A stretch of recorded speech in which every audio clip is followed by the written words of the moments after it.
একজন গরিব ছেলে ইনস্ট্রাকশন সাইটে বসে একা একা খাচ্ছিল। ঠিক সেই মুহূর্তে হঠাৎ করে 10 থেকে 15টি বিলাসবহুল গাড়ি এসে তার সামনে থামে।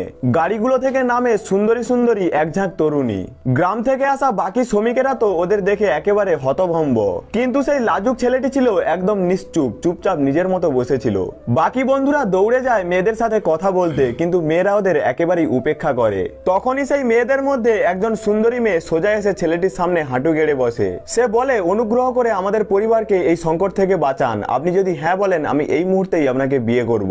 কিন্তু ছেলেটি স্পষ্টভাবে না বলে দেয়। সে বলে, আমি তো শুধুমাত্র একজন শ্রমিক, আমাকে একা থাকতে দাও। তার কথা শুনে মেয়েটির বডিগার্ড ক্ষেপে যায়। একজন তো রেগে গিয়ে একটা গাড়ি তুলে ছুড়ে দেয় ছেলেটার দিকে, কিন্তু ছেলেটি শান্তভাবে বসেই থাকে আর তার গোপন শক্তির ব্যবহার করে সেই গাড়িটাকে উল্টে 100 কিমি গতিতে ছুড়ে দেয় ওই মেয়েটির দিকেই। তারপর ছেলেটি উঠে দাঁড়ায় এবং বলে, তুমি খুব সুন্দর, কিন্তু আমি আগেই একজনকে প্রতিশ্রুতি দিয়ে দিয়েছি। আর তারপর সে নিজের ছোট্ট স্কুটিটা নিয়ে বাড়ি ফিরতে শুরু করে। ঠিক তখনই আর একটি বিলাসবহুল গাড়ি এসে তার সামনে দাঁড়ায়। সেখান থেকে নামে তার বাগদত্তা। সে একেবারে অহংকারী ভঙ্গিতে সোজা এসে ছেলেটির সামনে দাঁড়ায়। সে বলে, আমি তোমার সাথে সম্পর্ক শেষ করতে চাই। ছেলেটি অবাক হয়ে যায়। সে জিজ্ঞেস করে, কেন?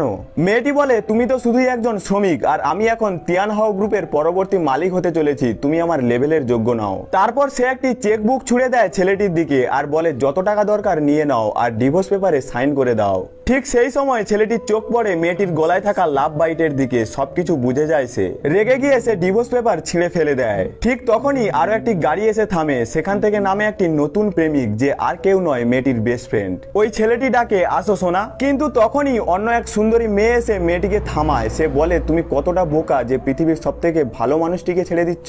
কিন্তু সেই মেয়ে তখনও বলে, আমি এই শ্রমিকের সাথে এক মুহূর্ত আর থাকতে পারবো না। আসলে সেই ছেলেটি কোনো সাধারণ শ্রমিক ছিল না। সে ছিল প্রিন্স নামে পরিচিত এক বিশাল ব্যবসায়িক সাম্রাজ্যের উত্তরসূরি।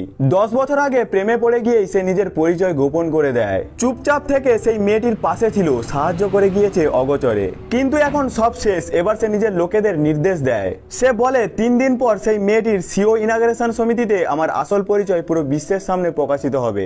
এখন সময় শেষ। পার্ট 2 এর জন্য আমাদের সঙ্গে থাকো।